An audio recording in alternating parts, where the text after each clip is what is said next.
मोक्षमार्गस्य नेतारम् भेत्तारं कर्मभूभृताम् ज्ञातारं विश्वतत्त्वानां वन्दे तद्गुणलब्धये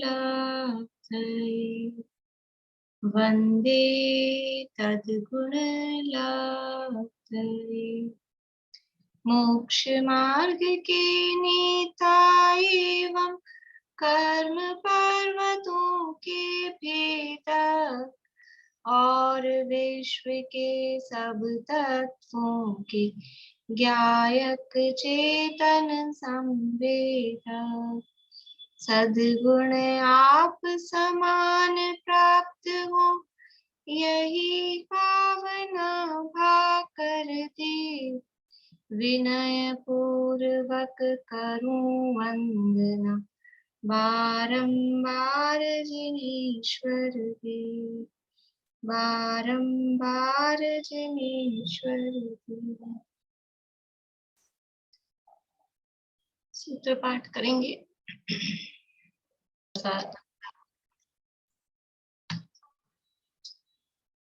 तत्वार्थ सूत्र नामक ये महाशास्त्र है। इसका पहला अध्याय अपना चल रहा है। पहले अध्याय का अंतिम सूत्र नयों का प्रकरण नयों का वर्णन सूत्र में किया गया है। सूत्रों का पाठ करते हैं। अंतिम सूत्र है 33 नंबर का सूत्र है। नैगम संग्रह व्यवहार सूत्र शब्द समभिरूढ़ एवं भूता नया। नैगम संग्रह व्यवहार सूत्र शब्द समभिरूढ़ और एवं भूत ये 7 नए हैं। ये 7 नए हैं और इन 7 नयों में से नैगम नय संग्रह नय की चर्चा अपनी हो गई। व्यवहार नय की चर्चा चल रही है। देखिए ये जो 7 नय हैं इनमें क्या है, इन 7 नयों में क्रम है। एक क्या क्रम है कि जो सबसे पहले नंबर पे नय दिया है उसका विषय बहुत ज्यादा है। पहले नंबर पे कौन सा नय है? पहले नंबर पे नैगम नय। नैगम नय का विषय बहुत ज्यादा है। क्यों है बहुत ज्यादा? क्योंकि नैगम नय में जो सत और असत जो है जो नहीं है, मतलब जो भूतकाल में था, जो भविष्य में होगा, जो वर्तमान में हो रहा है, सबको उसने समेट लिया, सबको विषय बना लिया ना।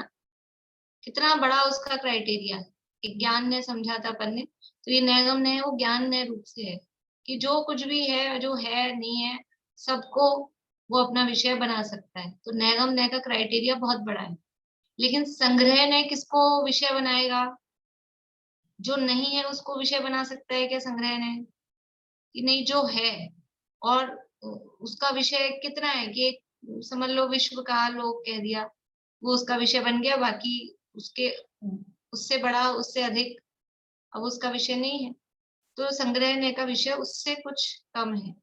फिर व्यवहार नय। व्यवहार नय क्या करता है? व्यवहार नय किसे कहते हैं? आज मैंने कुछ भी नहीं पूछा आप लोगों से, ज्यादा मैं बोल रही हूँ। व्यवहार नय किसे कहते हैं? बोलिए रेणु जी। जो संग्रह में जो संगठित वस्तु है, अभेद करके जिस वस्तु को देखा गया है, व्यवहार में उसको भेद करके देखा जाता है। मतलब उसको भेद कर अलग अलग करके देखा जा रहा है उस वस्तु को। संग्रह नय द्वारा संग्रहित वस्तु में विधि पूर्वक भेद करना वो व्यवहार नय कहलाता है। संग्रह नय का जो विषय है उस वस्तु में विधि पूर्वक भेद करने को व्यवहार नय कहते हैं। तो व्यवहार नय तो और संग्रह नय से छोटा हो गया ना। संग्रह नय ने जिसको जाना उसमें भेद करके फिर किसी एक को व्यवहार नय जान रहा है, भेद को। तो इसलिए व्यवहार नय का उससे थोड़ा और विषय कम हो गया। अभी अपन आगे बढ़ेंगे, आगे एवं भूत नय में, तो फिर आगे देखेंगे कि उसका विषय और किस तरह से कम हो रहा है। संग्रह नय ने, देखो संग्रह नय का विषय क्या था ख्याल में आप लोगों को? संग्रह नय का विषय, शुद्ध संग्रह नय का विषय वो क्या है? विश्व। विश्व है शुद्ध संग्रह नय का विषय। महासत्ता जिसे अपन ने कहा था शुद्ध महासत्ता, वो संग्रह नय का विषय है, शुद्ध संग्रह नय का। तो व्यवहार नय का विषय क्या हो सकता है? वो विश्व व्यवहार नय का विषय हो सकता है क्या? वो शुद्ध महासत्ता व्यवहार नय का विषय हो सकती है क्या? नहीं, तो संग्रहणय का विषय है बड़ा। और फिर व्यवहार ने किसको जाना कि वो शुद्ध महासत्ता में के भेद किए। संग्रहणय के विषय में भेद करने वाला व्यवहार ने है। संग्रहणय का विषय था विश्व, शुद्ध महासत्ता, उसके विषय में भेद किया, उसको डिवाइड किया। उसको क्या डिवाइड किया शुद्ध व्यवहार ने? जीव, पुद्गल, धर्म, धर्म, आकाश, काल, ये डिवाइड किया, तो 6 हो गए। तो अब व्यवहार ने का विषय क्या होगा कि ये जो विश्व है उस विश्व में से जीव, ये व्यवहार ने का विषय। तो संग्रह ने के विषय में भेद करके जाना, तो उसका विषय तो एक पार्ट हुआ 1/6, 1/6, ये हुआ ना। समझ में आ रही कि नहीं आ रही बात? संग्रह ने का विषय पूरा विश्व है।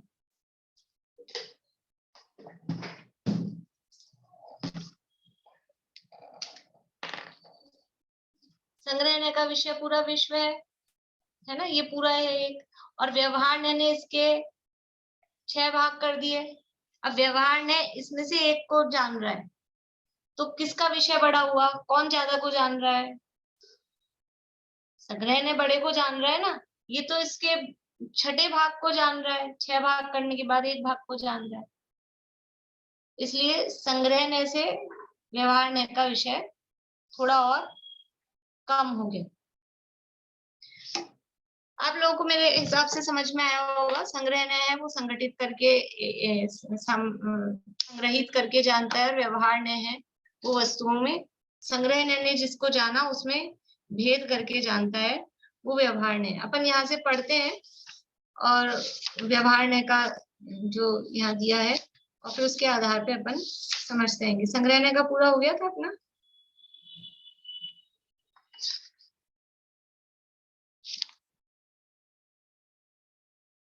हो गया था संग्रहणे का पूरा, ये जातिवाद का जहर और ये सब हो गया था। पेज नंबर है 77 है मेरी बुक में, जहाँ व्यवहार ने का प्रकरण दिया है। आप लोगों की बुक में अगर एक आध पेज आगे पीछे हो तो देख लीजिएगा।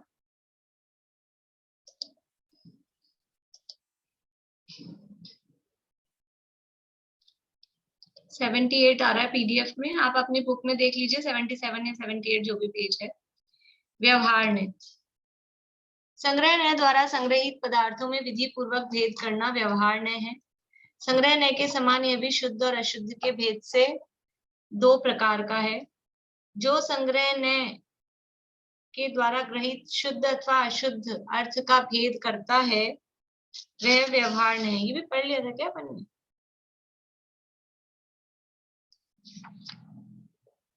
पढ़ लिया था ना ये, कुछ कहाँ तक पढ़ा था? यहाँ से पढ़ना में, यदि संग्रह ने भेद में भेद स्थापित करने वाला, नेक्स्ट पेज 79 का फर्स्ट लाइन। ठीक है, ठीक है।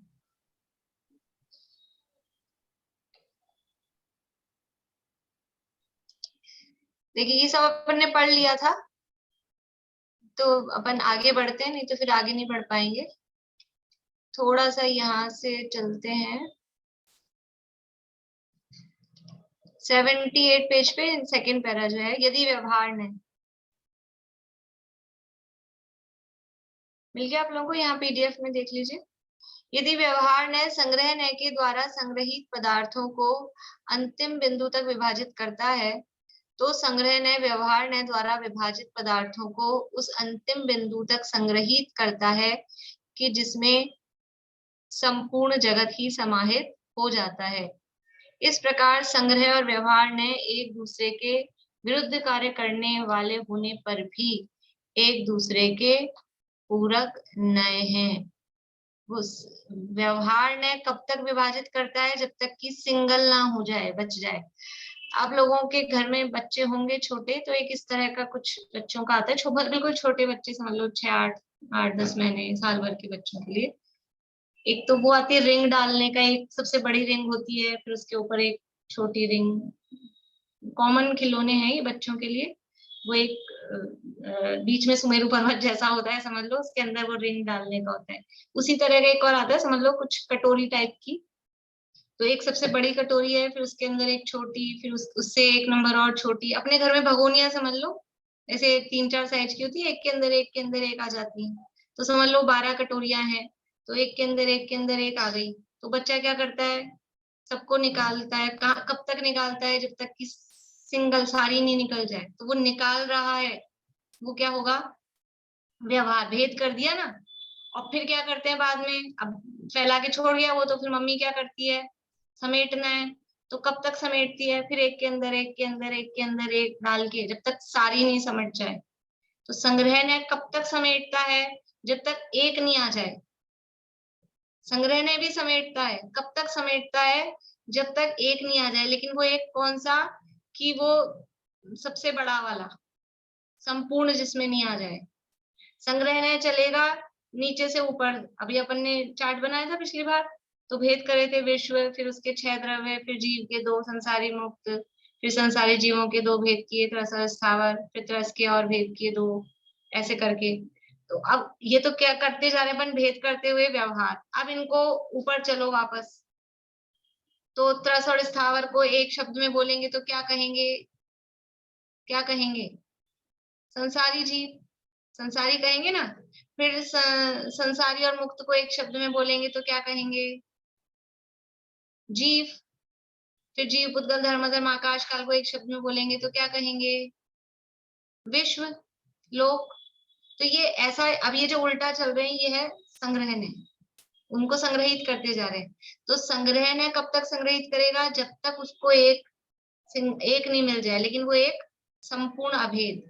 और व्यवहार ने कब तक डिवाइड करेगा, भेद करेगा कब तक, कि जब तक उसको भी सिंगल एक नहीं मिल जाए। लेकिन व्यवहार ने को जो एक सिंगल मिल रहा है वो यूनिट है, उसके बाद उसका भेद नहीं हो सकता। और संग्रहणय को जो एक मिल रहा है वो ऐसी यूनिट है कि अब उसके बाद उसमें कुछ मिल नहीं सकता। समझ में आ रही बात, समझ में आई कि नहीं आई। संग्रहणय कब तक भेद करेगा, कब तक इकट्ठा करेगा, कि अब इकट्ठा करने के लिए कुछ नहीं बचा, सब जब तक समाहित ना हो जाए तब तक वो इकट्ठा करता जाएगा। और व्यवहार ने कब तक भेद करता जाएगा, कि जब तक ऐसा सिंगल उसको नहीं मिल जाए कि अब इसमें भेद करना पॉसिबल नहीं है, अब इसके बाद इसका कोई भेद ही नहीं हो सकता। तो ये दोनों एक अभेद करता है, संग्रह ने संग्रहित करता है, और व्यवहार ने भेद करता है।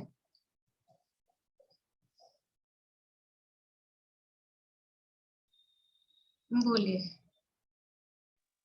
मैम इसका मतलब यही हो गया कि जो संग्रहण है वो मतलब उसके बाद उसका और वो अभेद नहीं हो सकता है, वो लास्ट अभेद होगा, उसके बाद उसका कोई शुद्ध संग्रहणय के ऊपर अब कौन सा, शुद्ध संग्रहण है, शुद्ध महासत्ता का, उसके हाँ, बाद और कोई उसका वापस उसका और कोई जुड़ाव नहीं होगा, यूनिट नहीं बनेगी उसकी वापस। और जो व्यवहार, मतलब अब उसने सबको जोड़ लिया तो अब किसको बचा ही नहीं ना कोई, कि किसी को ऐड कर सके, कुछ बचा ही नहीं। इसीलिए तो उसका नाम और, शुद्ध संग्रहणय है, कि अब इसमें कुछ और बचा नहीं। और व्यवहार अशुद्ध, मतलब यह होगा ना अवान्तर, उसका उसका तो हाँ, व्यवहार अब अशुद्ध शुद्ध अवान्तर। संग्रह, देखो व्यवहार के भी शुद्ध शुद्ध भेद किए हैं। तो शुद्ध व्यवहार क्या है, शुद्ध संग्रह में जो भेद किया, पहला भेद जो हुआ वो है शुद्ध व्यवहार। इसके बाद नीचे तक जो भेद चलते जा रहे हैं चलते जा रहे हैं चलते जा रहे हैं, वो सब है अशुद्ध व्यवहार। तो वो अशुद्ध व्यवहार में और कोई अब भेद नहीं होगा, वो हो गया अशुद्ध अवान्तर सत्ता, शुद्ध व्यवहार लास्ट। में लास्ट वाला जो होगा, ये सब अशुद्ध ही व्यवहार लास्ट है। संसारी जीव नहीं, के भेद मतलब उसके बाद उसका कोई भेद, उसके बाद उसका कोई भेद नहीं हो सकता है, वो हाँ, अवान्तर। ऐसा ऐसा वो अशुद्ध व्यवहार। हाँ, ऐसा नहीं कहेंगे कि अशुद्ध व्यवहार का भेद नहीं हो सकता, क्योंकि ये तो जितने भी भेद चल रहे हैं ना वो सब अशुद्ध व्यवहार के ही हैं। जितने भी भेद चल रहे हैं, शुद्ध व्यवहार के अलावा नीचे जितने भी भेद किए हमने, संसारी और मुक्त, फिर त्रस और स्थावर, फिर सकलेंद्रिय विकलेंद्रिय, फिर उनके पर्याप्त अपर्याप्त, जितने भी जो भी भेद हम कर रहे हैं वो सब अशुद्ध व्यवहार ही, जो भी भेद किए जा रहे हैं वो सब अशुद्ध व्यवहार।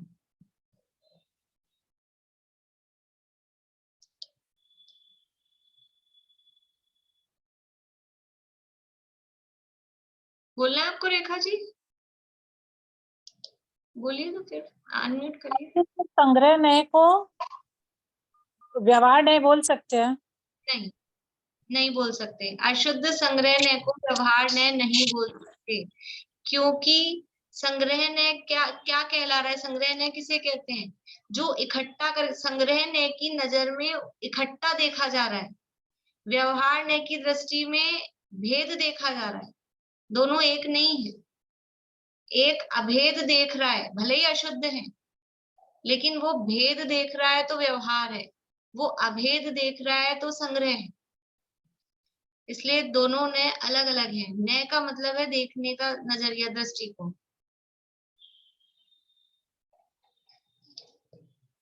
मैं वैसा ही नियम रखूं क्या जो पिछली क्लास में रखा था? ये विषय नहीं चल पाता है ऐसे। बोलिए। ये संग्रह ने तो हमेशा शुद्ध होगा मतलब, और व्यवहार ने हमेशा अशुद्ध रहेगा। नहीं नहीं नहीं नहीं, चलिए अच्छा है, प्रश्न आ जाए तो भी ये भी। बोलिए। मैम समझ में नहीं आ रहा है। ठीक है, देखो, संग्रह ने का शब्द से समझो आप। संग्रह ने का मतलब है इकट्ठा करके देख रहा है, जो अभेदता देख रहा है। मैंने उस दिन भी उदाहरण दिया, जैसे ग्लास में पानी भरा है, आधा ग्लास पानी है, तो अब वो आधा ग्लास भरा है कि खाली है? भरा को समझो संग्रह ने, खाली को समझो व्यवहार ने। तो एक नजर से वो भरा दिख रहा है, किसी को बोलेगा आधा ग्लास भरा है, और एक नजर से किसी को दिखेगा आधा ग्लास खाली है। तो वो देखने वाला नजर है, दोनों को एक नहीं कह सकते, वो उनकी नजर अपनी अपनी है। क्या देख रहे हैं आप? संग्रह नय की नजर में भेद दिखता ही नहीं है, वो जिसको देखेगा अभेद रूप में ही देखेगा। देखो यहाँ से पढ़ते हैं अपन, थोड़ा ये इसमें अच्छा दिया है, बहुत सरल भाषा में दिया है। फिर नहीं समझ आया तो देखते हैं आगे, व्यवहार ने वाला पढ़ते हैं। इस प्रकार संग्रह और व्यवहार ने एक दूसरे के विरुद्ध कार्य करने वाले होने पर भी एक दूसरे के पूरक ने, दोनों एक दूसरे के विरुद्ध काम कर रहे हैं। एक इकट्ठा करने का काम कर रहा है, एक उनको बांटने का काम कर रहा है। दोनों के काम अलग अलग हैं, लेकिन फिर भी दोनों एक दूसरे के पूरक ने हैं। यदि संग्रह ने संधि है, समास है, तो व्यवहार ने विच्छेद है, विग्रह है। संधि समास समझते हैं, जो अपन करते रहते हैं श्लोकों में, सूत्रों में। तो दोनों अलग अलग चीजें, मतलब पूरक है अलग अलग, लेकिन है एक दूसरे के पूरक। यदि संग्रह ने भेद में अभेद स्थापित करने वाला अभेदक ने है, तो व्यवहार ने अभेद में भेद करने वाला भेदक ने है। संग्रह ने है, वो जहां भेद होंगे उसको भेद दिखेंगे नहीं, वो अभेदता देखेगा। और व्यवहार ने है, उसको अभेद दिखता ही नहीं है, वो भेद ही देखेगा। ऐसा है। इन दोनों नयों की दिशा एकदम एक दूसरे से विपरीत है। ये दोनों नय मथानी की डोरी के उन दोनों छोरों के समान हैं, जो एक दूसरे के विरुद्ध ताकत लगाते हैं। एक छोर के आगे बढ़ने पर दूसरे का पीछे हटना अनिवार्य हो जाता है। एक दूसरे के आगे बढ़ने और पीछे हटने की निरंतर गतिशील इस प्रक्रिया के परिणाम स्वरूप ही दही में से मक्खन निकलता है। देखा होगा आप लोगों ने, पुराने जमाने में दही से मक्खन, ऐसा एक डोरी होती, एक बीच में डंडी लकड़ी होती थी, उस पे एक डोरी, तो एक को खींचा तो दूसरा पीछे गया, फिर इसको आगे लिया तो ये पीछे गया, फिर ये इस तरह से। तो संग्रह ने जब खींच रहा है, मतलब वो संग्रह ने क्या कर रहा है, वो इकट्ठा करके देख रहा है, और व्यवहार ने क्या करता है, वो भेद करके देखता है। लेकिन दोनों एक दूसरे के विरोधी नहीं है। शब्द दिख रहे हैं विरोधी, कि एक अभेद देख रहा है, एक भेद कर रहा है। शब्द दिख रहे हैं विरोधी, लेकिन एक दूसरे के पूरक है। जैसे एक रस्सी आगे जा रही है, एक पीछे जा रही है, तो आगे और पीछे ये विलोम है कि नहीं है? आगे और पीछे ये विलोम शब्द है, एक दूसरे के विपरीत दिख रहे हैं, लेकिन ये आगे पीछे होने से ही क्या होता है अच्छा काम, कि वो दही में से मक्खन निकल जाता है। तो ऐसे ही संग्रह व्यवहार एक दूसरे के विपरीत दिख रहे हैं, कि एक अभेद कर रहा है, एक भेद कर रहा है, लेकिन इससे तत्व रूपी मक्खन, तत्व का स्वरूप उससे निकल के आता है। यदि अभेद ही अभेद देखता रहे, भेद देखे ही नहीं, तो भी काम नहीं चलेगा। और यदि भेद ही भेद करता रहे, अभेद देखे ही नहीं, तो भी काम नहीं चलेगा। देखो, यद्यपि एक उदाहरण देती हूँ, भेद अभेद की बात तो उसमें नहीं है, लेकिन ये दो नए विपरीत काम करते हुए दिख रहे हैं, लेकिन फिर भी एक दूसरे के पूरक किस प्रकार से हैं। जैसे कि एक दुकान है, समझ लीजिए किसी, दो भाई हैं उसमें, दो भाई एक दुकान में चलाते हैं एक दुकान को। तो एक भाई तो क्या करता है, एक भाई भाई जाके बाहर जा जाके, मान लो कपड़े की दुकान है, वो माल खरीद खरीद के लाता है, वो दुकान को भरता है, ठीक है। और दूसरा भाई क्या करता है, वो दुकान पे बैठता है और वो दुकान का माल बेचता है। वो क्या करता है, दुकान को खाली करता है। तो एक भाई भर रहा है और दूसरा भाई खाली कर रहा है। दोनों काम कैसे कर रहे हैं, दोनों अपोजिट काम कर रहे हैं, एक तो भरता है और एक खाली करता है। तो बताओ दोनों में झगड़ा कितना होता होगा। वो बोलता होगा मैं भरता रहता हूँ ला ला के, तू खाली करता रहता है। और वो बोलता होगा कि मैं खाली करता हूँ जैसे तैसे और तू लाके फिर भर देता है। ऐसा होता है क्या? सब हंस रहे हैं। जितनी ज्यादा वो खाली करता है उतना वो भरने वाला खुश होता है कि और बेच। तो ये दोनों एक दूसरे के विरोधी हैं कि पूरक हैं? तो जो भर रहा है वो अभेद कर रहा है, जो खाली कर रहा है, समझ लो उदाहरण में, वो भेद कर रहा है। लेकिन ये जब ये दोनों काम चल रहे हैं ना एक साथ, तभी तो उनकी दुकान चल रही है। अगर वो भरे और ये बेचे ही नहीं, तो बताओ फिर क्या होगा? थोड़े दिन बाद बंद करनी पड़ेगी दुकान। और मान लो इसने बेच दिया और ये माल ही नहीं लाया, भरा ही नहीं इसने, फिर भी क्या होगा? जब माल ही नहीं है तो अब क्या बेचेगा? तो दुकान नहीं चलेगी। इसी तरह से एक भाई जो माल बेच रहा है वो तो उधार दे देता है लोगों को, ले जाओ ले जाओ। और वो दूसरे भाई को क्या ड्यूटी मिली हुई है, तुम जा जाके सबसे पैसे उगाही करके लाओ, कलेक्ट करके लाओ उनसे कि भैया आपके उधार चल रहे हैं। तो वो एक आदमी तो जो दे रहा उधार, वो कैसा लगता है लोगों को? बढ़िया, कितना अच्छा आदमी है, कहता ही नहीं, कभी रुपए की तो बात ही नहीं करता। अरे यार रुपए की क्या बात करना, आप तो ले जाओ। और ये कैसा जल्लाद है, आ जाता है, खड़ा हो जाता है, लाओ पैसे लाओ, इतने दिन हो गए। लेकिन ये दोनों काम विरुद्ध दिख रहे हैं ना, एक उधार दे रहा है और एक पैसा मांग रहा है। फिर भी विरुद्ध दिखते हैं, काम विरुद्ध दिखते हैं, लेकिन विरुद्ध होते नहीं। वो दोनों काम होकर ही उनकी दुकानदारी चलती है। ऐसे ही यहाँ ये दो नए विरुद्ध दिख रहे हैं। संग्रह नय है, अभेद करके देखता है। व्यवहार नय है, वो भेद करके देखता है, देखने का दृष्टिकोण है। लेकिन इसी से ही हमारी जो समझ लो तत्व की व्यवस्था है वो बराबर चलती रहती है। यदि केवल अभेद ही करके देखें बस, विश्व विश्व, तो हमको कैसे समझ में आएगा मैं कौन हूँ, ये अंतर क्या है जीव पुद्गल आदि द्रव्यों में, कैसे समझ में आएगा? तो और अगर भेद ही भेद कर देंगे तो अभेद अखंड आत्मा अभेद है, वो कैसे समझ में आएगा? इसलिए भेद भी आवश्यक है, अभेद भी आवश्यक है। दोनों की अपनी अपनी उपयोगिता है। देखो ठंडाई बनाते हैं, ठंडाई तो पी होगी सबने, बनाई हो नहीं बनाई हो, पर थोड़ा पता तो होगा। तो अब उसमें सारी चीजें अलग अलग होती हैं पहले, तो अलग अलग होना, और फिर क्या करते हैं, उनको सबको मिलाते हैं। तो मिलाना सही है कि अलग अलग होना सही है? कि अलग अलग पहले हैं तो कौन सी चीज कितनी डालनी है, हर चीज एक उतनी क्वांटिटी में थोड़ी ना डलती है। जितने आपने मिनक्का डाली उतनी काली मिर्ची डाल दो, कि जितने बादाम डाले उतनी काली मिर्ची भर के डाल दी, जितनी चीनी डालो उतनी काली मिर्ची डाल दो, तो बताओ क्या होगा? सबकी अपनी अपनी अलग अलग है ना। तो वो अलग अलग है, ये भी अच्छी बात है। लेकिन ऐसे करो ना, इतनी मेहनत करवाते हो 10-20 चीजों को, ये पीसो वो पीसो, इतनी मेहनत होती है। हम आपको दे देते हैं ये 2 दाने काली मिर्ची के, ये 4-5 मिनक्का, ये 4-5 बादाम, और ये वो दुनिया भर की जो भी खस्ते दाने जो भी चीजें हैं, सबको मिला के खा जाओ, पेट में सब मिल जाएंगे। तो स्वाद आएगा क्या? तो स्वाद आएगा क्या? नहीं आएगा। तो उनकी अभेदता भी आवश्यक है और उनका भेद भी आवश्यक है। ऐसे ही विश्व की व्यवस्था में पदार्थों में अभेद भी आवश्यक है और भेद भी आवश्यक है। शरीर है तो शरीर के ये बॉडी पार्ट्स, आंख अलग है, नाक अलग है, कान अलग है, अलग अलग होना भी चाहिए। और ये अलग अलग ही ऐसे हो, आंख कहीं पड़ी हो, कान कहीं पड़ा हो, एक हाथ कहीं हो, ऐसा हो जाए तो वो आदमी का शरीर बचेगा? शरीर बचेगा क्या?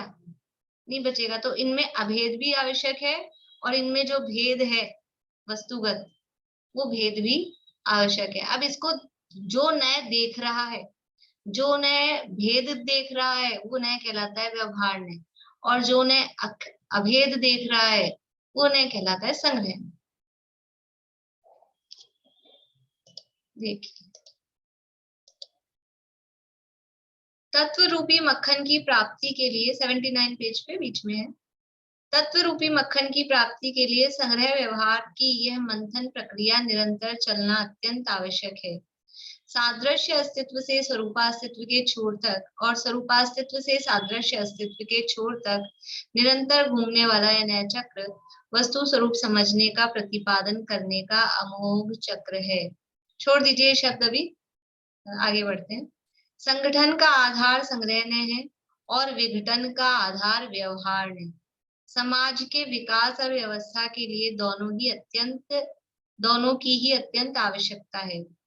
सामाजिक विकास के लिए संगठन की आवश्यकता से तो सभी भली भांति परिचित हैं। इसके संबंध में विशेष कुछ कहने की आवश्यकता नहीं है। समाज के लिए संगठन तो चाहिए ही, इसके लिए तो अब क्या कहना है, तो सब समझते ही हैं। किंतु विघटन भी समाज के लिए कितना उपयोगी है, इस पर किंचित विचार अपेक्षित है। यानी भेद भी जरूरी है। विघटन यानी भेद। तो अब लगेगा आप विघटन की बात कर रहे हो, विघटन की बात तो अच्छी नहीं है। लेकिन देखिए आगे, हमारे इस भारत देश की समृद्धि के लिए जितनी आवश्यक इसकी अखंडता है, प्रांतों, जिलों आदि में विभाजित करना भी उससे कम आवश्यक नहीं है। आप खाली यही नारे लगाते रहो, पूरा भारत अखंड है, पूरा भारत अखंड है, अखंड भारत, अखंड भारत।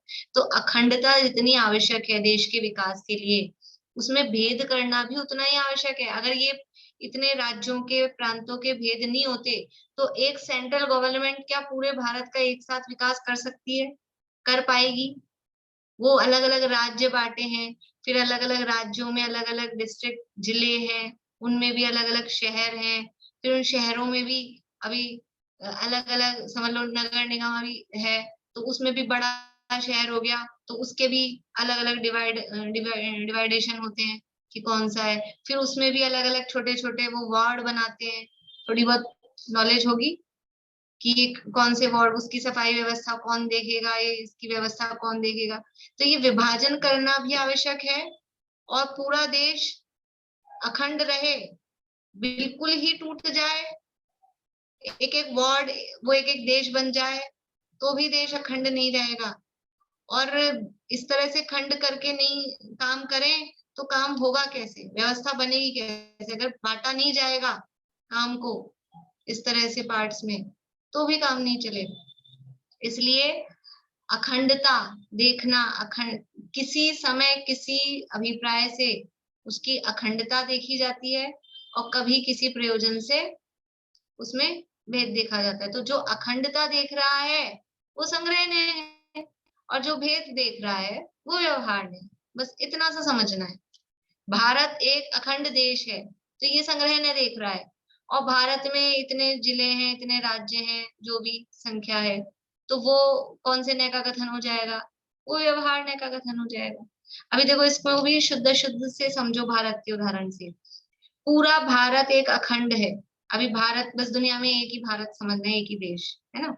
तो भारत को अखंड देखना, भारत कहना, भारत, तो ये क्या हो गया? शुद्ध संग्रहणय। भारत को देखा।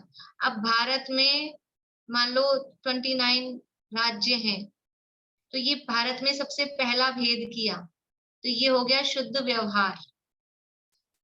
फिर अब उसमें से एक राज्य उठाया, राजस्थान में इतने जिले हैं, मान लो 15 जिले हैं, तो अब ये हो गया अशुद्ध व्यवहार।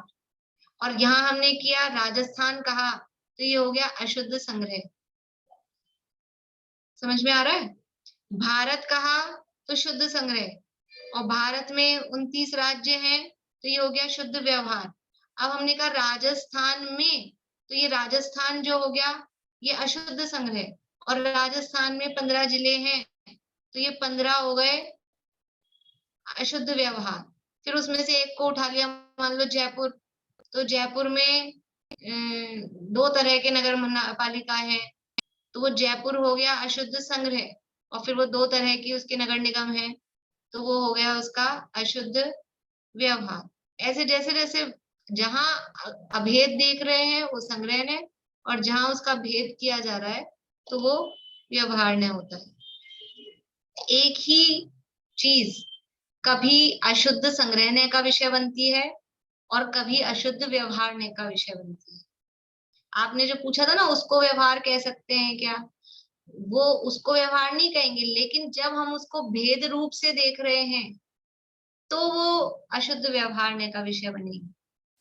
अशुद्ध संग्रहने के जो विषय हैं वो अशुद्ध संग्रहने के विषय भी बनते हैं और अशुद्ध व्यवहारने के भी विषय बनते हैं।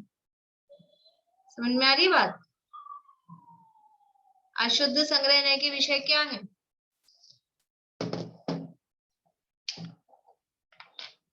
मैं सोच रही थी कि आज तो पूरा कर दूंगी, लेकिन ये विश्व है, ये शुद्ध संग्रहने का विषय है, ठीक है, और इसके 6 भेद किए,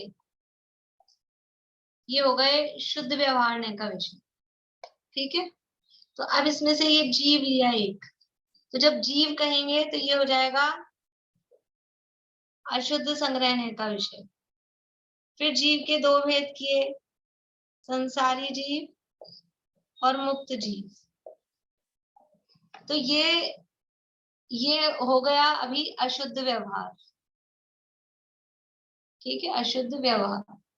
अब इसमें से हमने संसारी जीव लिया, तो अभी जो ये अशुद्ध व्यवहार का भेद हो रहा था, अब जब हम अकेला संसारी जीव लेके इसके 2 भेद कर रहे हैं, तब ये संसारी जीव किसका विषय बन जाएगा?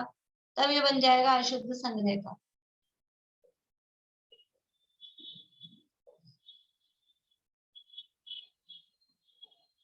समझ में आ रही बात? जब हमने भेद किए थे तब ये व्यवहार था, और हमने अब इसको अभेद को देखा संसारी जीव, अभी हम भेद नहीं देख रहे, फिर संसारी जीव के भेद कर रहे हैं, तब ये कहलाएगा संग्रह। संसारी जीव, सभी संसारी जीवों में ये पाया जाता है, ऐसा कहा जाए। सभी संसारी जीवों में ज्ञानावरण दर्शनावरण का क्षयोपशम पाया जा नहीं, सभी संसारी जीवों में कर्म का उदय पाया जाता है, ऐसा कहा। तो ये जो संसारी जीव शब्द हमने कहा, ये कौन से नय का विषय है? देखो उदाहरण से समझो कि कहाँ कहाँ ये लागू पड़ते हैं। सभी संसारी जीवों में कर्म का उदय पाया जाता है, कौन से नय का विषय है? बोलिए सुधा जी। अशुद्ध संग्रहने का। बहुत बढ़िया, समझ में आया? अभी हमने जो संसारी जीव कहा है ना, सब संसारी जीवों को इकट्ठा करके कहा है। अच्छा, छेड़ाला की एक लाइन है, यह है राग आग दहे सदा ताते समामृत से। तो यहाँ जो ये राग शब्द आया है, ये राग शब्द कौन से नय का विषय है? राग शब्द कौन से नय का विषय है? बोलिए अलका जी। अशुद्ध व्यवहार ने नहीं, नहीं, अगर संसारी जीव के वैसे लेंगे उससे तो तो अभी कोई नहीं, केवल राग। जैसे अभी आपने यहाँ वो शब्द देखा था ना अभी जो अच्छा, सिर्फ राग तो अशुद्ध संग्रहण है, कैसे? अब कारण बताइए। क्योंकि राग के कई भेद होते हैं, तो राग एक कंप्लीट में लेंगे तो अशुद्ध संग्रहण है, और भेद करेंगे तो अशुद्ध व्यवहार। भेद नहीं है यहाँ, अभी संग्रह ही है। राग शब्द का तो राग शुभ भी होता है अशुभ भी होता है, तो यहाँ कहा है राग आग दहे, ये नहीं कहा ये अशुभ राग आग दहे, ऐसा नहीं कहा, यह राग आग दहे। तो ये राग शब्द है, ये संग्रहने का विषय है, अशुद्ध संग्रहने का विषय है। समझ में आ रही बात? तो ये जो इस तरह के कथन है ये ऐसे अप्लाई होते हैं कि जहां जहां इस तरह की बात कही गई है वो संग्रह ने कहा, जहां भेद देखे जा रहे हैं और व्यवहारने का विषय बन जाएगा। जहां उसको अभेद रूप से देखा जा रहा है वो देखो अब आप लोगों को मतलब थोड़ी वो कहीं कहीं गाथाओं में इस तरह के कथन मिलते हैं, पुण्य और पाप दोनों एक हैं, ये कथन। पुण्य, समझ लीजिए ऐसा लें कि घातिया कर्म कहा, या समझ लीजिए ऐसा कहा कर्म शब्द कहा। कर्म कौन से नय का विषय है? कर्म शब्द। अभी तो अशुद्ध ही चलेंगे, तो आप तो सब जवाब दीजिए, संग्रह है कि व्यवहार?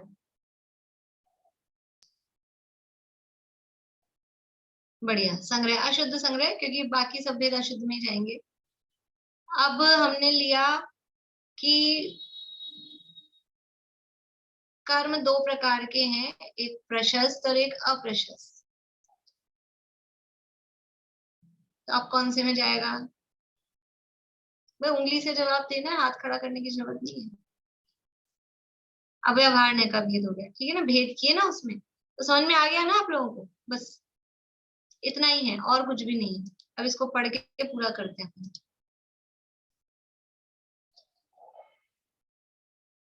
हमारे इस भारत देश की समृद्धि के लिए जितनी आवश्यक इसकी अखंडता है, प्रांतों, जिलों आदि में विभाजित करना भी उससे कम आवश्यक नहीं है। विकास और व्यवस्था के लिए विभाजन आवश्यक ही नहीं, अनिवार्य है। ध्यान रखने की बात यह है कि यह विभाजन अखंडता को खंडित करने वाला नहीं होना चाहिए।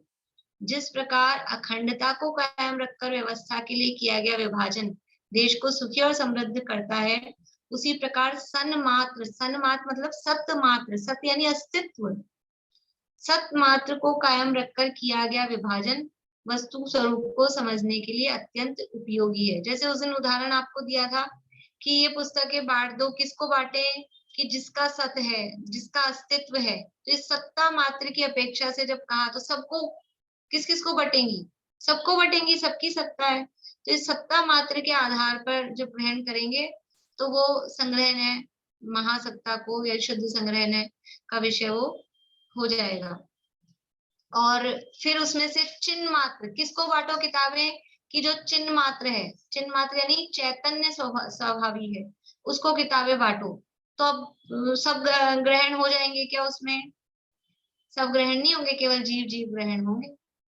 तो ऐसा ये संग्रह और व्यवहार, इसमें भेद और अभेद चलता रहता है। इस प्रकार समष्टि की ओर ले जाने वाला संग्रह न्याय है और व्यष्टि की ओर ले जाने वाला व्यवहार न्याय। समष्टि और व्यष्टि ये अर्थशास्त्र के शब्द हैं। समष्टि यानी समग्र और व्यष्टि यानी व्यक्तिगत। ऐसा व्यक्तियों को समाज के रूप में संग्रह करने वाला संग्रह न्याय है और समाज को अपने वर्गों में विभाजित करते हुए व्यक्ति तक पहुंचाना व्यवहार न्याय का कार्य है। देखो अपन ने बोला ये मेरा घर है, कौन से न्याय का विषय है? ये मेरा घर है, ये वाक्य कौन से न्याय का है? संग्रह की व्यवहार है, संग्रह ने। बढ़िया, घर बोला ना, घर को हमने अभेद देखा है। मेरे घर में 5 कमरे हैं, अब क्या हो गया? अभी भेद हो गया, ठीक है ना। ये मेरे घर का ड्राइंग रूम है, ये मेरे घर का किचन है, तब क्या कर रहे हैं? अब भेद कर रहे हैं। तो अच्छा बताओ कि अभेदता अच्छी होती कि भेद अच्छा होता है?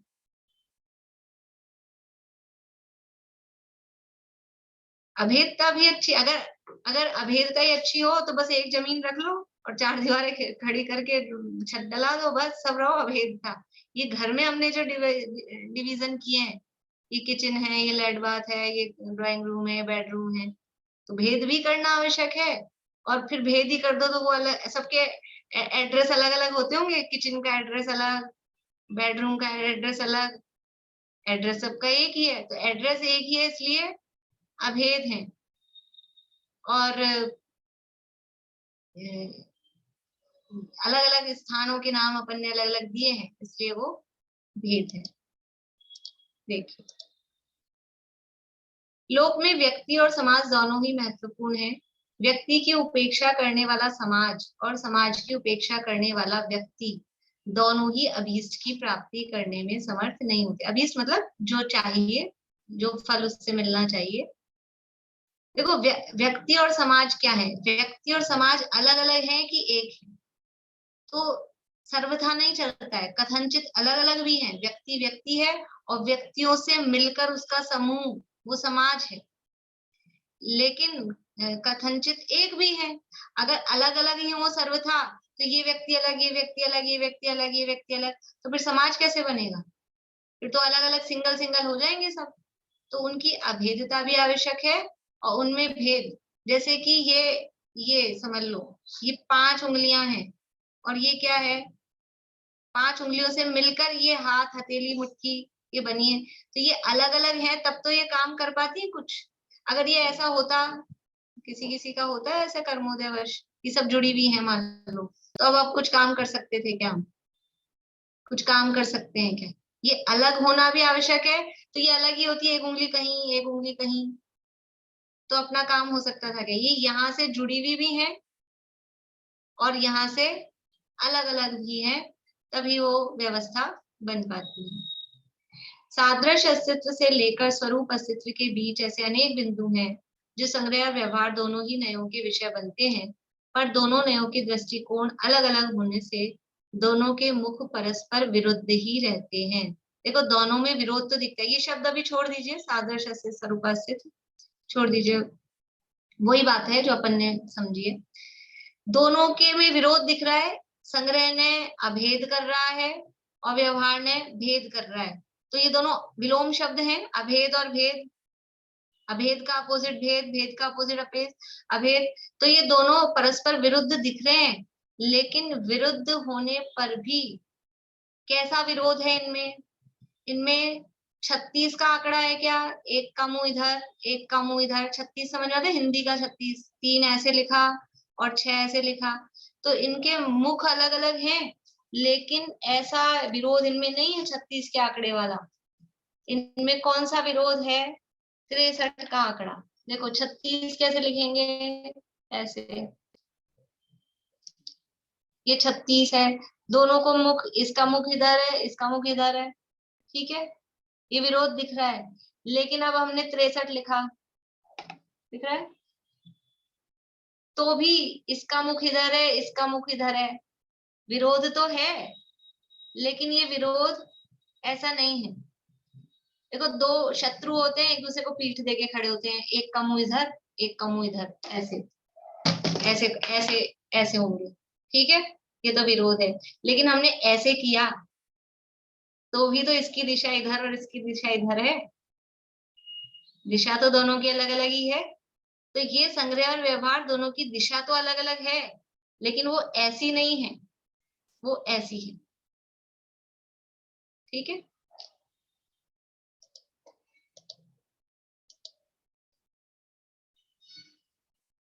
संग्रह ने संग्रहोन्मुखी है और व्यवहार ने विभाजोन्मुखी है, यानी ये संग्रह करता है, ये विभाजन करता है। इसका मुख संग्रह की तरफ है, इसका मुख विभाजन की तरफ है। जब हम जीवों को गतियों की अपेक्षा 4 भागों में विभाजित करते हैं और कहते हैं कि जीव 4 प्रकार के हैं, देव, मनुष्य, तिर्यंच और नारकी, तब मनुष्य व्यवहार का विषय बनता है। जब हमने कहा कि गति की अपेक्षा से जीव 4 होते हैं, 4 प्रकार के होते हैं, तो हमने ये कहा देव, मनुष्य, तिर्यंच, नारकी, तब यहाँ जो ये मनुष्य है ये व्यवहार का विषय बन रहा है। किंतु जब हम मनुष्य शब्द से हमने कहा मनुष्य, मनुष्यों में ऐसा होता है, मनुष्यों के गर्भज मनुष्यों को ही और प्रथमोपशम सम्यक की प्राप्ति होगी। तो अब हमने यहाँ जो मनुष्य शब्द कहा है, गर्भज मनुष्य, मनुष्य, तो ये जो शब्द कहा है ये संग्रहने का विषय, हमने अभी मनुष्यों को इकट्ठा देखा है। और जब हमने कहा कि चारों गतियों में सभी को, मनुष्यों को भी, देवों को भी, तिर्यंचों को भी, नारकियों को भी, सबको प्रथमोपशम सम्यक की प्राप्ति होती है, तो वहां जो मनुष्य शब्द कहा वो व्यवहार का विषय हो गया, क्योंकि वहां भेद किए हैं 4 प्रकार के। किंतु जब हम मनुष्य शब्द से मनुष्य गति के समस्त जीवों का संग्रह करते हैं, तब वह संग्रहने का विषय बनता है। ध्यान रहे, व्यवहार ने निश्चय व्यवहार वाले व्यवहार ने से एकदम जुदा है। यह व्यवहार ने संग्रह ने के विरुद्ध है और व्यवहार ने निश्चय ने के विरुद्ध है। एक और अध्यात्म में नए होते हैं निश्चय और व्यवहार, वहां भी व्यवहार नाम आता है, पर उस व्यवहार का क्राइटेरिया बहुत बड़ा है, उसमें और भी चीजें और भी विषय उसमें शामिल होते हैं। यहाँ तो व्यवहार का मतलब यह है संग्रह ने जो काम करेगा उसमें भेद करेगा। ऐसे होता है ना घर में कुछ लोग ऐसे होते हैं, मान लो अपन ऐसा बोलते हैं, आपको तो मैं जो बोलूँ उसकी काट करनी है, ऐसा होता है कुछ, इसने जो बोला बस उसमें काट करना है। तो संग्रह ने जो कहेगा उसमें व्यवहार ने को काट करनी है, वो विभाजन करेगा ना, उसमें भेद करेगा। तो यहाँ इस व्यवहार ने का इतना ही काम है, संग्रह ने जो कहा उसमें भेद डालो, फिर संग्रह ने जिनने जो कहा उसमें भेद डालो, बस वो यही काम करता है, उसको यहाँ व्यवहार ने कहा है। यदि निश्चय व्यवहार वाले व्यवहार ने के विषय में जानना चाहते हैं तो आपको लेखक की अन्य कृति, लेखक कौन है, इस पुस्तक के लेखक कौन है, डॉक्टर हुकुमचंद जी भारेली। ठीक है, मूल तत्वार्थ सूत्र तो उमा स्वामी आचार्य का है, लेकिन हम जो ये टीका पढ़ रहे हैं तत्वार्थ मणि प्रदीप, वो है डॉक्टर हुकुमचंद जी भारेली की। तो उनकी अन्य कृति है परम भाव प्रकाशक नय चक्र। ये नयों के संबंध में समझ लो पूरी एक थीसिस जैसे, जितने जिनागम में नए नयों का वर्णन मिलता है वो सारा उन्होंने सब जगह से बना के बहुत ही सरल भाषा में, ये जो ये अपन पढ़ रहे हैं ये भी उसी का पार्ट है, उसी परम भाव प्रकाशक नय चक्र में से ही समझ लो शॉर्ट करके यहाँ पर दिया गया है। उसके निश्चय व्यवहार संबंधी प्रकरण का अध्ययन करना चाहिए। इसी प्रकार व्यवहार ने संग्रह ने द्वारा संग्रहित विषयों को विभाजित करता है और संग्रह ने व्यवहार ने द्वारा विभाजित विषयों को संग्रहित करता है। यद्यपि संग्रह और विभाजन की क्रियाएं परस्पर विरुद्ध प्रतीत होती हैं, तथापि उनमें परस्पर कोई विरोध नहीं है, अपितु वे एक दूसरे की पूरक क्रियाएं ही हैं। क्योंकि यदि संग्रह ने द्वारा अनेक पदार्थ संग्रहित नहीं किए जाएंगे तो व्यवहार ने विभाजन किसका करेगा। इसी प्रकार यदि व्यवहार ने द्वारा पदार्थ विभाजित ही नहीं होंगे तो संग्रह ने संग्रह किसका करेगा। जब अलग अलग होंगे तब तो वो इकट्ठा करेगा, और वो अगर इकट्ठे ही रहेंगे और वो विभाजन ही नहीं करेगा, अगर वो संग्रह ही नहीं करेगा तो विभाजन किसका करेगा। इसलिए संग्रह भी जरूरी है और विभाजन भी जरूरी है। संग्रह और विभाजन की यह क्रिया ज्ञान में जितनी अधिक संपन्न होगी, वस्तु स्वरूप भी ज्ञान में उतना ही अधिक स्पष्ट प्रतिभासित होगा। ये सारा काम कहाँ करना है, संग्रह और व्यवहार का, ये विभाजन का और अभेदता का। वहां जाके एक जीव को दो भागों में ऐसे काटना नहीं है कि ये संसारी है और ये सब ज्ञान में होता है। तो ज्ञान में ये जितनी अधिक संपन्न होती है, वस्तु स्वरूप भी ज्ञान में उतना ही अधिक स्पष्ट प्रतिभासित होता है। ये सब आप लोग इसको फील कर सकते हैं कि हम जितने ज्यादा डीप में जाते हैं, अभी अपन समझ लो पढ़ रहे हैं, स्वाध्याय कर रहे हैं, तो इसमें हम जितने ज्यादा भेद प्रभेदों में डेप्थ में जाते हैं उतना हमको विषय क्लियर होता है। प्रारंभिक जब शुरू में हम आते हैं, पढ़ते हैं, सुनते हैं तो हमको सामान्य सी बातें बताई जाती है, फिर दोबारा जब उसको और पढ़ते हैं तो गहराई से, गहराई का मतलब क्या है, और उसकी डेप्थ में भेद प्रभेद में जा जाके सबसे पहले क्या पढ़ाया जाता है, कर्म कितने होते हैं, 8 कर्म होते हैं, बस इतना बता दिया, सामान्य इतना याद हो गया। फिर क्या करते हैं, फिर उसके भेद में जाते हैं कि वो 2 प्रकार के होते हैं, घातिया कर्म अघातिया कर्म, या फिर कल अपन ने देखा था 3 प्रकार के होते हैं, द्रव्य कर्म, भाव कर्म, नो कर्म। तो अब हमने उसके भेद में गए हम, तो फिर हमको और विषय क्लियर होता है। फिर ये घातिया कर्म कौन से हैं, घातिया कर्म कौन से हैं, फिर उसके भी ज्ञानावरण के 5, दर्शनावरण के 9। तो जितना ज्यादा हम भेद प्रभेदों में जाते हैं उतना ही हमको विषय क्लियर होता जाता है। तो भेद प्रभेद भी आवश्यक है और उनका अभेद भी आवश्यक है। इस प्रकार हम देखते हैं कि विभिन्न दृष्टिकोणों से वस्तु स्वरूप के प्रतिपादक अद्वैत और द्वैत के ग्राहक के संग्रह और व्यवहार ने लौकिक और पारलौकिक दोनों ही दृष्टियों से अत्यंत उपयोगी एवं जिनागम के आधारभूत नए हैं। अभी जिनवाणी में आप लोग अब थोड़ा सा नोटिस करना कि कहाँ इस तरह के प्रयोग किए गए हैं। 1-2 उदाहरण मैंने भी आपको दिए, तो ऐसे बहुत सारी जगह संग्रहने का प्रयोग और उसमें भेद करके व्यवहारने का प्रयोग ये चलता ही रहता है। वहां शब्द नहीं लिखे होते हैं संग्रहने से व्यवहारने से, शब्द नहीं लिखे होते हैं, लेकिन क्योंकि जिनवाणी नयों की भाषा में ही लिखी गई है, बिना नय के कोई वाक्य होता ही नहीं। अब बोलो हमने जिनवाणी कहा, कौन से नय का विषय है, जिनवाणी लिखी गई है, तो जिनवाणी कौन से नय का विषय हुआ, संग्रह है ना, हमने कोई पर्टिकुलर नाम नहीं कहा कि तत्वार सूत्र इसमें लिखा गया है कि सामान्य कॉमन कथन, जहाँ कॉमन कथन हो रहा है, जहाँ सबको कॉमन करके इकट्ठा करके बात की जा रही है, वो संग्रहण का विषय है। तो जो भी इस तरह की हम बात करते हैं वो चलता है डेली रूटीन लाइफ में, अपने घर गृहस्थी के कामों में भी चलता है, और जिनवाणी में तो चलते ही हैं इस तरह के प्रयोग। तो इस तरह से संग्रह और व्यवहार की चर्चा अब मेरी तरफ से आज पूरी है। कल से अपन एवं भूत नहीं की चर्चा करेंगे। अब जिसको जितना समझ में आया हो उतना समझ लेना, पहली बार में विषय नहीं आएगा, कठिन लग रहा होगा, कोई बात नहीं। परिभाषा तो कम से कम इतना तो समझ में आ ही गया, संग्रह संग्रह करता है, व्यवहार ने भेद करता है, इतना याद रख लेना। बाकी कोई बात नहीं, जितना नहीं समझ में आया हो छोड़ देना, आगे आ जाएगा, ये बेकार नहीं जाएगा। अभी जो अपन ने इतना टाइम लगाया है ये व्यर्थ नहीं जाएगा। फिर कभी आप पढ़ेंगे सुनेंगे ना दोबारा में, तो बहुत जल्दी बात समझ में आ जाएगी। बोलिए।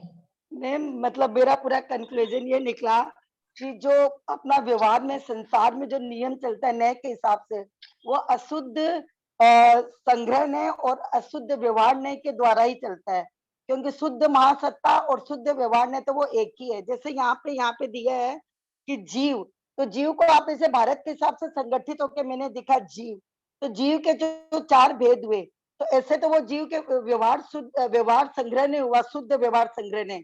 अगर हम लोग द्रव्य की दृष्टि से देखते हैं, छह छह छह द्रव्य है, एक द्रव्य के छह भेद हुए, तो वैसे तो वो ये हो गया शुद्ध संग्रह शुद्ध व्यवहार ने। लेकिन अभी मतलब खाली द्रव्य के अलावा सब कुछ अशुद्ध है, तो हम लोग सबको अशुद्ध संग्रह ने और अशुद्ध व्यवहार ने की दृष्टि से ही सारा काम होगा।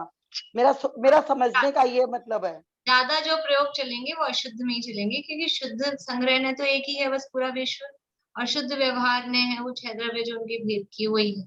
बाकी जो सारा जो चल रहा है वो सब अशुद्ध संग्रह ने और अशुद्ध व्यवहार ने का ही विषय बन रहा है, बाकी जो भी सारा।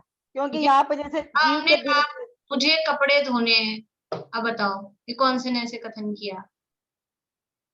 अब हम घर में काम में लेते ना इस तरह की बातें, कपड़े धोने हैं तो कपड़े कहे ना, एक कोई अलग से हमने सब कपड़ों को संग्रहित कर लिया, उसमें सब तरह के कपड़े हो सकते हैं। मुझे भोजन बनाना है तो उसमें रोटी दाल चावल सब्जी सब संग्रहित हो गई, सब अशुद्ध संग्रहने के। ये जो भी कथन हम करते हैं इस तरह के, ये संग्रहने के और कभी व्यवहारने के, इस तरह के प्रयोग उसमें चलते रहते हैं। बोलिए रेखा जी। पिछली बार क्वेश्चन दिए थे ना 3, ऐसा द्रव्य जिसका अस्तित्व न हो। मैं तो भूल ही गई थी, चलिए कर लेते हैं फटाफट से। पहला प्रश्न, ऐसा द्रव्य जिसका अस्तित्व ना हो। बोलिए, आप बोलिए इसका जवाब। मेरे को तो नहीं आता जवाब। नहीं आता है जवाब। ऐसा द्रव्य बताइए जिसका अस्तित्व ही ना हो, उस द्रव्य का नाम बताना है। आप लोगों को किया किस किस ने है पहले तो ये बताइए, क्योंकि मजा नहीं आएगा ये, बाकी सब लोग तो सोच ही रहे हैं अभी। तो आज मैं वापस से प्रश्न रिपीट कर रही हूँ, कल अपन चर्चा करेंगे, आज समय भी हो गया, कल स्टार्टिंग में याद दिला दीजिएगा तो शुरू में कर लेंगे। प्रश्न बोल दीजिए तीनों, बाकी लोग लिख लीजिए जिन्होंने विचार ही नहीं किया है, क्योंकि जिनके हैंड रेज हो रहे हैं वो तो पहले से विचार किए हुए बैठे हैं। ऐसा द्रव्य जिसका अस्तित्व न हो। हाँ। दूसरा, ऐसा काल जब कोई समय न हो। और तीसरा में ठीक हो गया था, ऐसी जगह जहाँ कोई जगह ना हो, ऐसी जगह जहाँ कोई क्षेत्र ना हो या जगह ना हो। ठीक है। ठीक। हाँ। ऐसा द्रव्य जिसका अस्तित्व ना हो, ऐसा काल जब कोई काल या जब कोई समय ना हो, और ऐसी जगह जहाँ कोई जगह या क्षेत्र ना हो। ये 3 प्रश्न है, कल इसकी चर्चा अपन करेंगे, अभी समय हो गया है।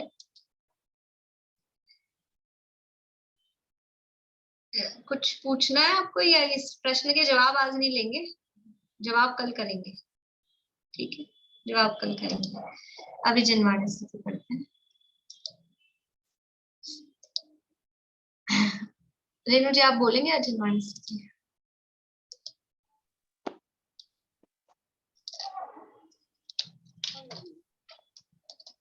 अहो चैतन्य आनंद में सहज जीवन हमारा है, अनादि अनंत पर निरपेक्ष ध्रुव जीवन हमारा है। हमारे में न कुछ पर का हमारा भी नहीं, पर में द्रव्य दृष्टि हुई सच्ची, आज प्रत्यक्ष निहारा है। अनंतों शक्तियां उछले सहज सुख ज्ञान में विल से, अहो प्रभुता परम पावन, वीर्य का भी न पारा है। अहो चैतन्य आनंद में सहज जीवन हमारा है।